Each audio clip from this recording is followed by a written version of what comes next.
This episode is brought to you by Flex Dealer. Hey, auto industry. Thanks so much for joining me on this episode of the Dealer Playbook podcast, joined by Janis Showers, the founder of the Car Girls. We're going to be talking about how to retain customers, how to build profit by connecting in smart ways. Stay tuned.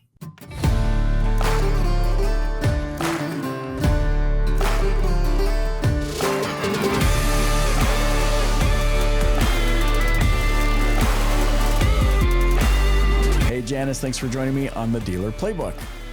Hi, Michael. Thank you for having me. My pleasure.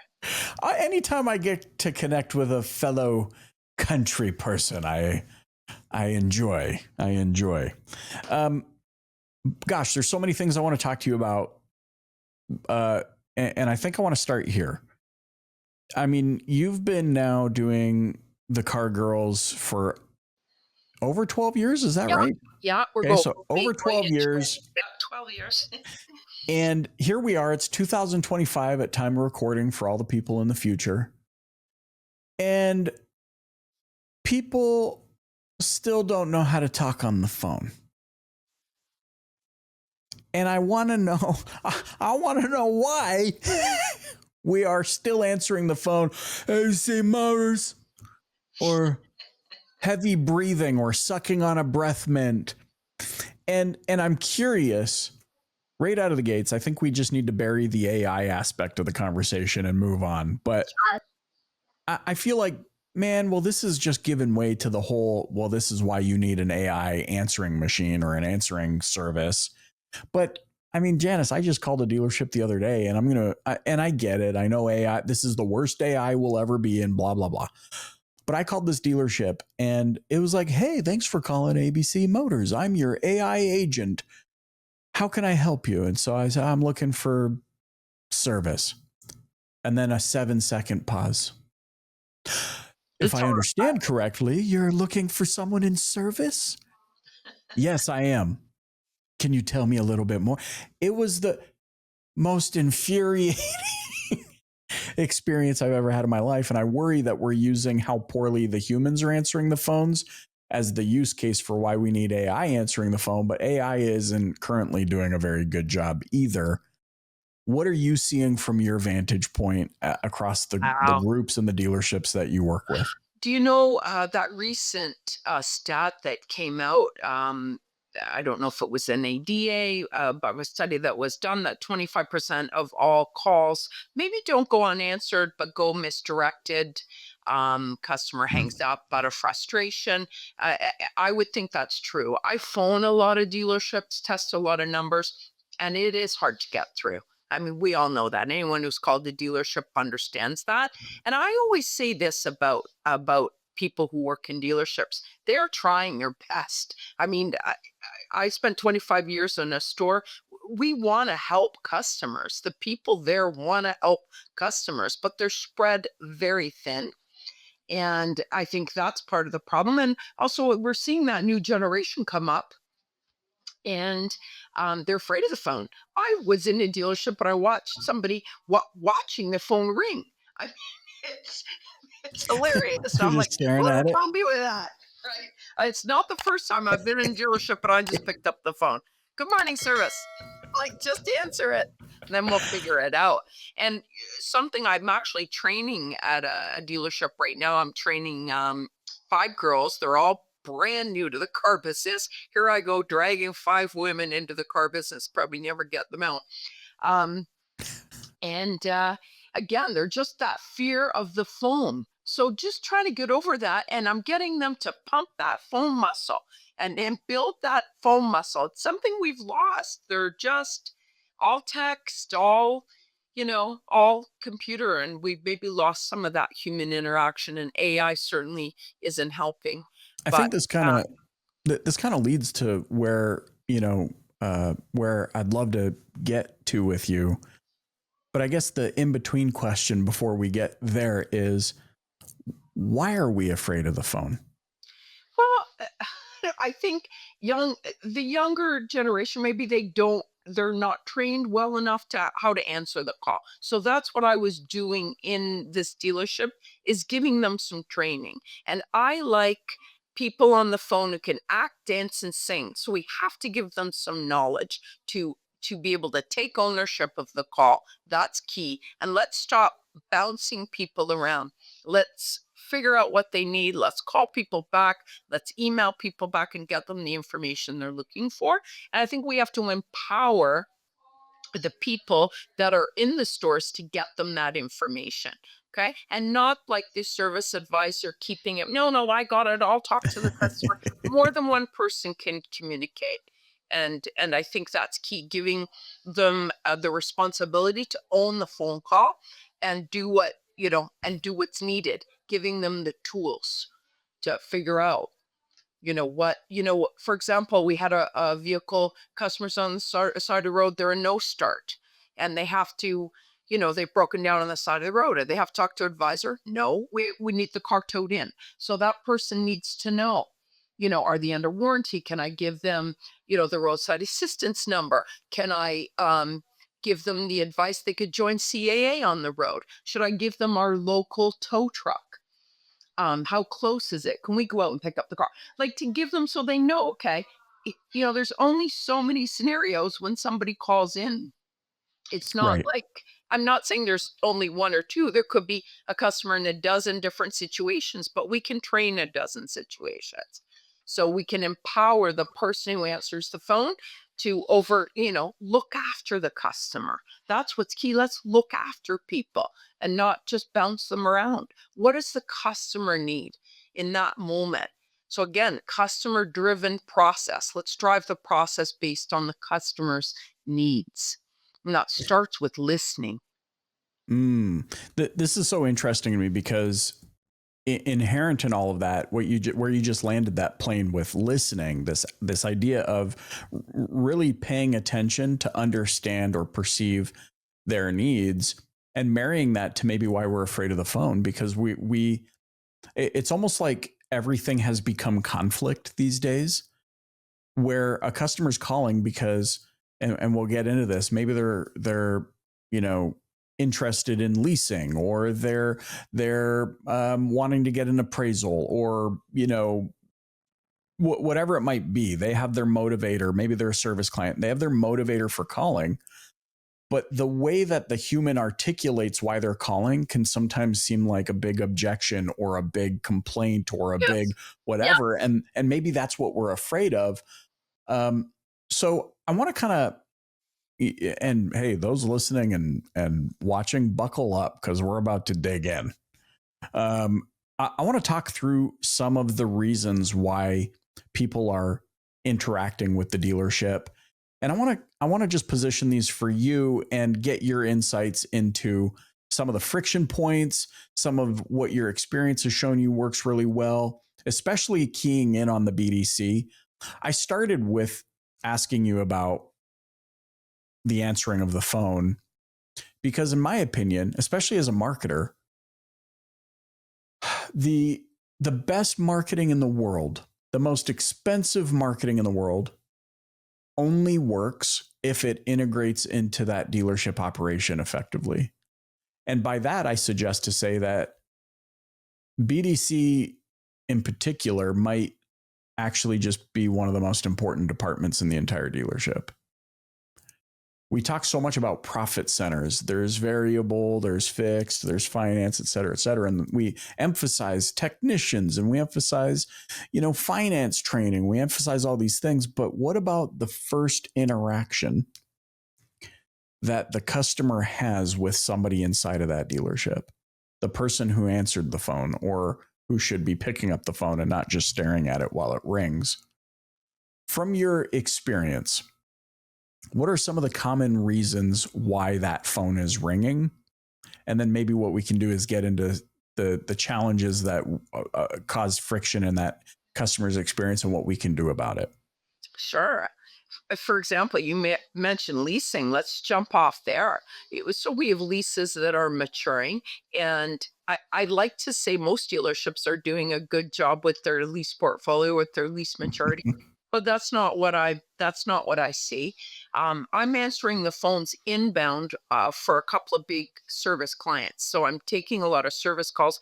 sales is my specialty, but I do a lot of work in service. Believe it or not, I hear people saying, I haven't, my lease is coming up in a week and I haven't heard from anybody. And we were like, you haven't heard from anybody and it's a week.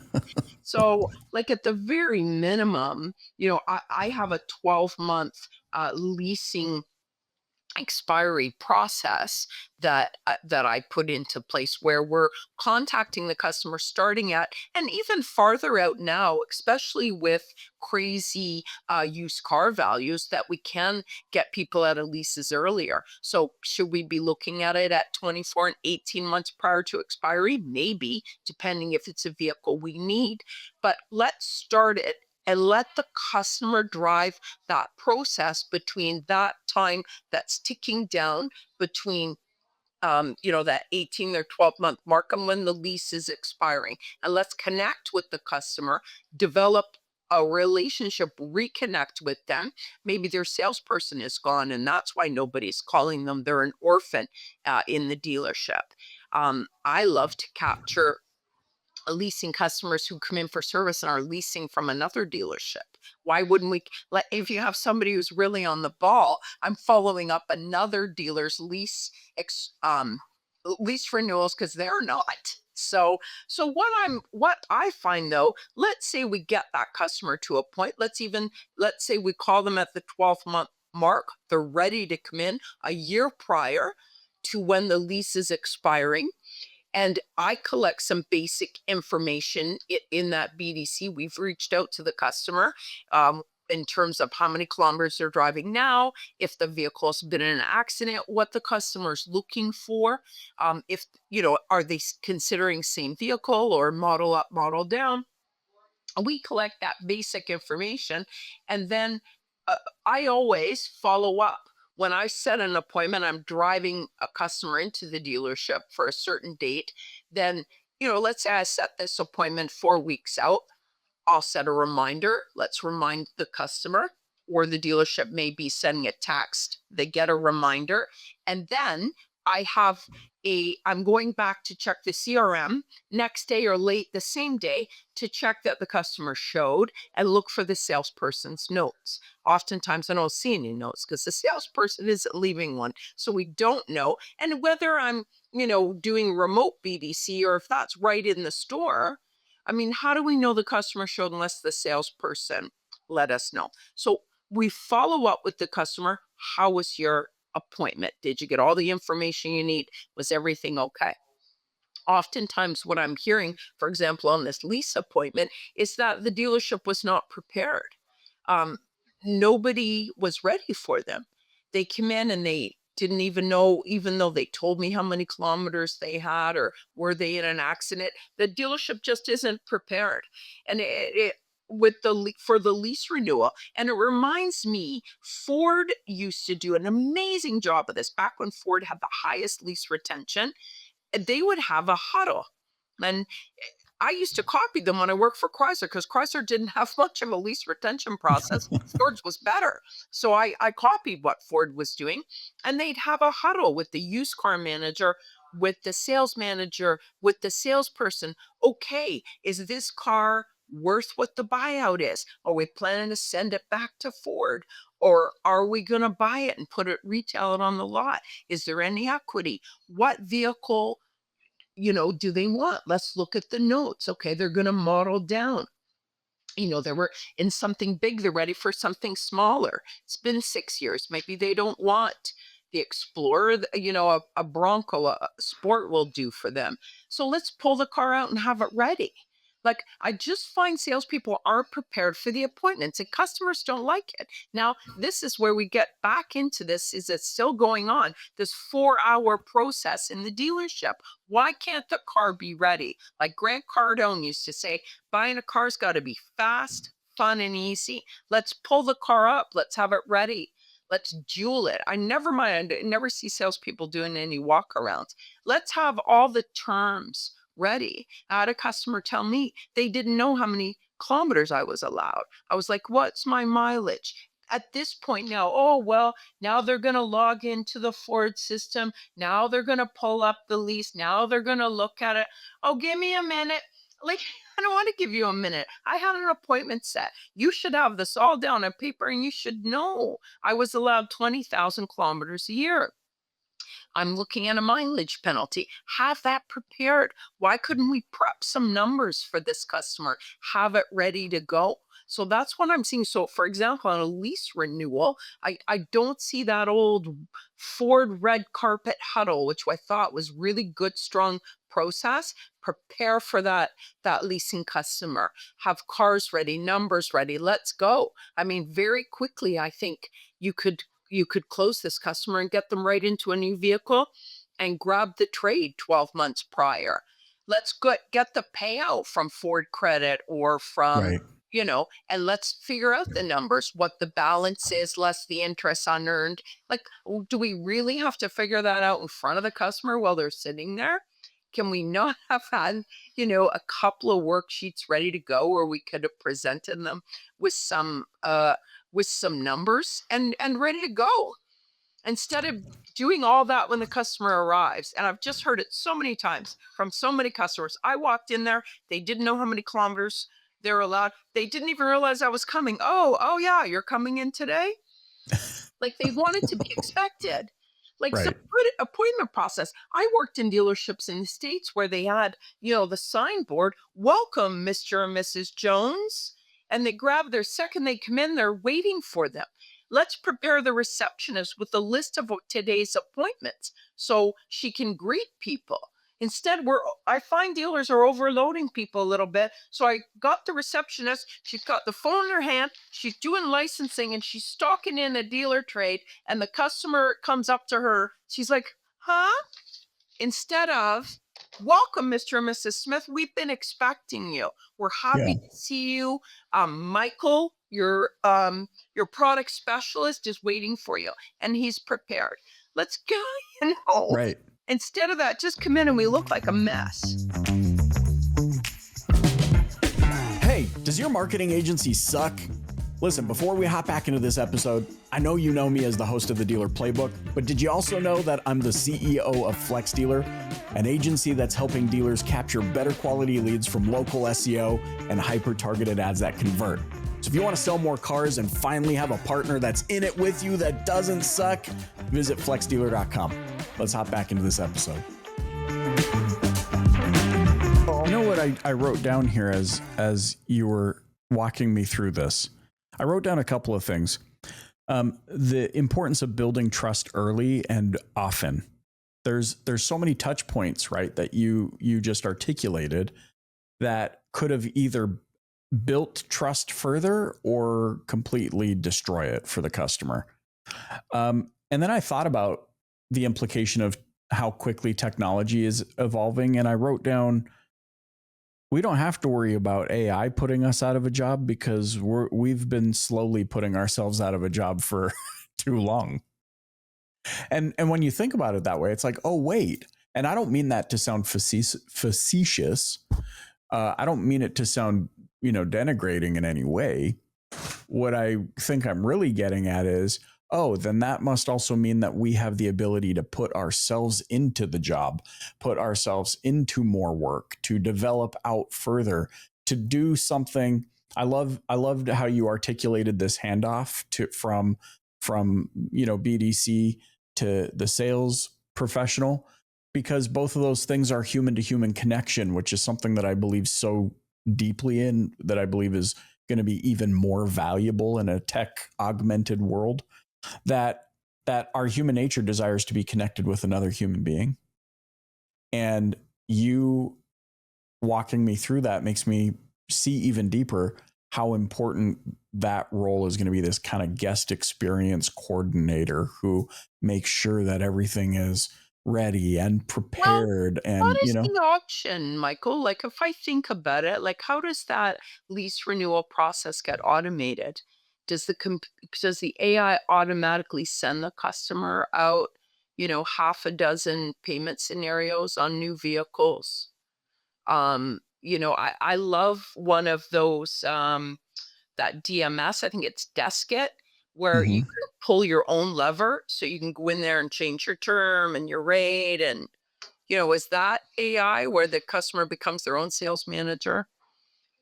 Well, I think, well, maybe there's some aspects of it, but I do think we might go through a phase of exploring that deeply, and then we're going to get to a place where we're going to do what we always do. Can I just talk to somebody? Because it's just in us. It's like the robot will never trust me, but I want to trust. My human nature is I want to trust and be trusted. Robot will never trust me back. I want to be seen and see. I want to hear and be heard. Like there's so many elements that trickle down to my today's thesis, which is as long as human beings desire to drive vehicles, then we're going to desire to want to talk to somebody about Well, I mean, buying we this got the vehicle. Tesla model with people ordering their own cars. So, although have you seen that website? I feel like you have to be an engineer how to figure out. And you're talking to somebody who had that.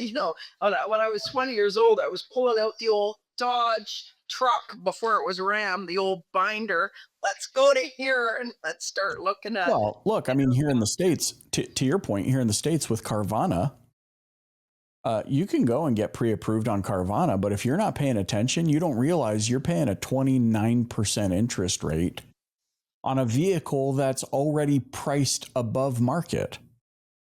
Like I'll use a Ford Explorer, for example. You can buy a 2018 Ford Explorer decked out from a dealer here in the United States for whatever it is in US dollar, 29 grand, 27 grand. You go on Carvana, the exact same one at a 29% interest rate based on your pre-qual is 36. You're like, wait a minute. And to your point though, yeah, people can go do that. Great. Is there a market for it? Of course. Look at what Carvana's stocks are doing. But for those of us who want to know the nuance, the context of like, but am I getting a good deal here? It's one thing to be lazy and be like, yeah, I guess I'll just pay $500 on the lease. It's another thing for a human being to be like, wait a minute, I looked at your deal. You can actually get the same one for 275. You can actually get, I know these are I 90s hear you. numbers, but you know what I mean? Let It's the like buyer beware, right? I it is a buyer beware scenario that we're in where if I trust too much the technology, who do I have to cross reference? Whose experience can I cross reference against to know if I'm even getting a good deal? Yeah. Yeah.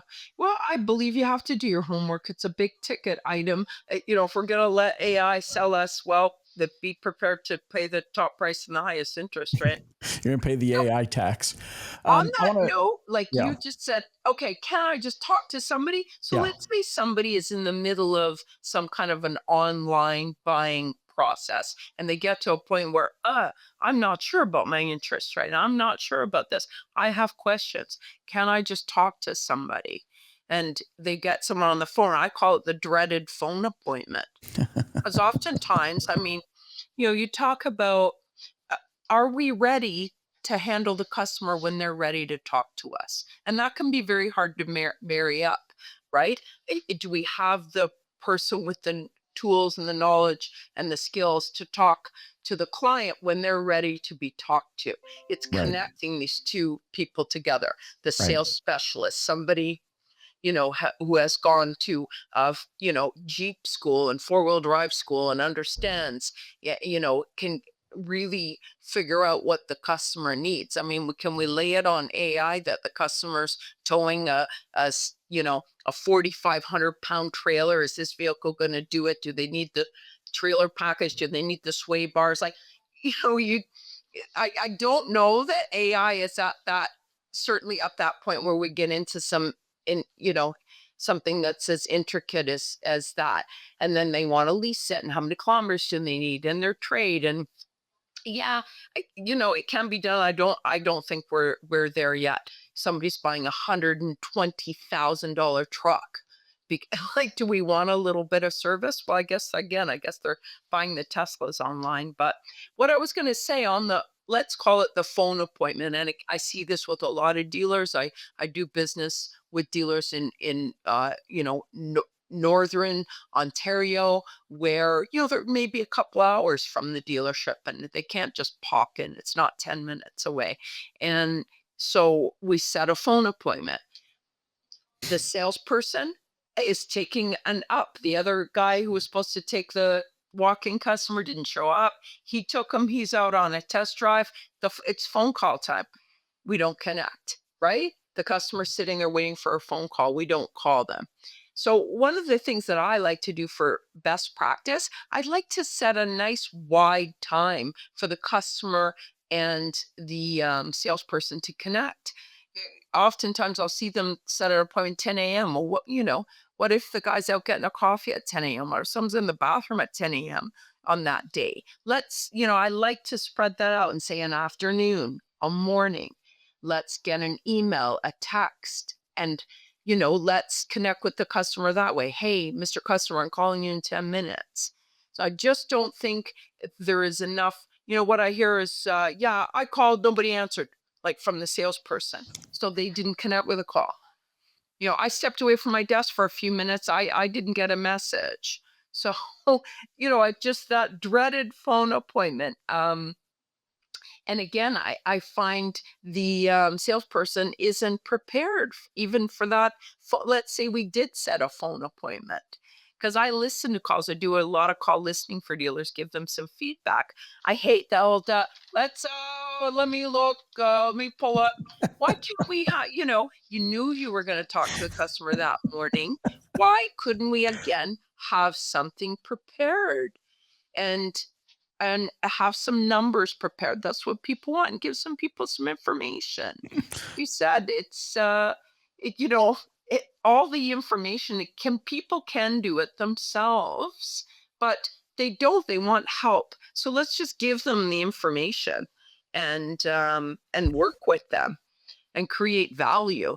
And then create value for them to visit in person and make that 2-hour drive. Really, that's what it's about. I'll find a lot of people will call dealerships. They want to connect on the phone first to get that vibe. Am I calling the right place? Do I want to do business with these people? Is it the right person?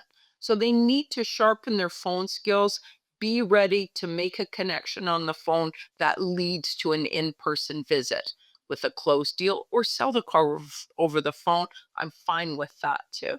Or, oh, this is a brand new thing. Can we go to somebody's house? I think Clutch is making some headway with that. I've been to many customers' homes and brought a car and had a coffee at their kitchen table and made headway there. So I think there's room for that personalized service, especially with the price of cars Yeah. these days.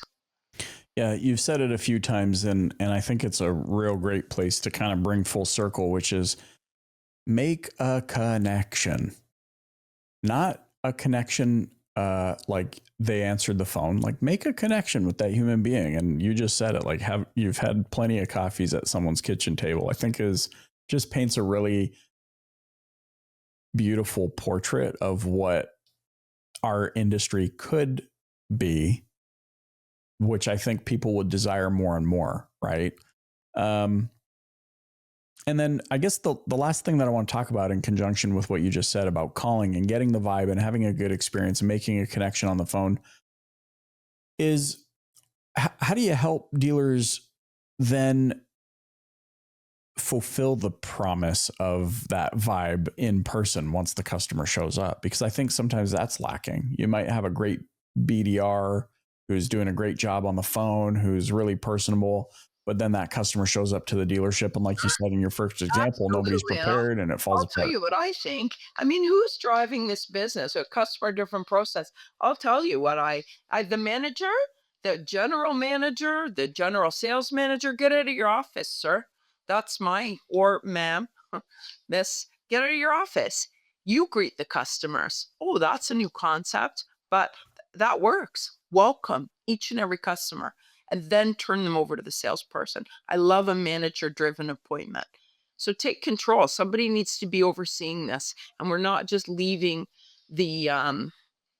just leaving a customer to the rookie salesperson who's who's been there 2 weeks.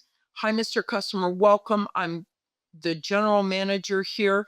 It's Michael who's going to be looking after you, but I wanted to introduce myself and let you know that I am going to be involved and make sure that you get the best process possible, the best experience possible. So it starts with getting involved. And you know what? I was thinking about this. Do you remember do you know when you go in a restaurant and it's not just one server, or you ask somebody, "Oh yeah, I'll get your service.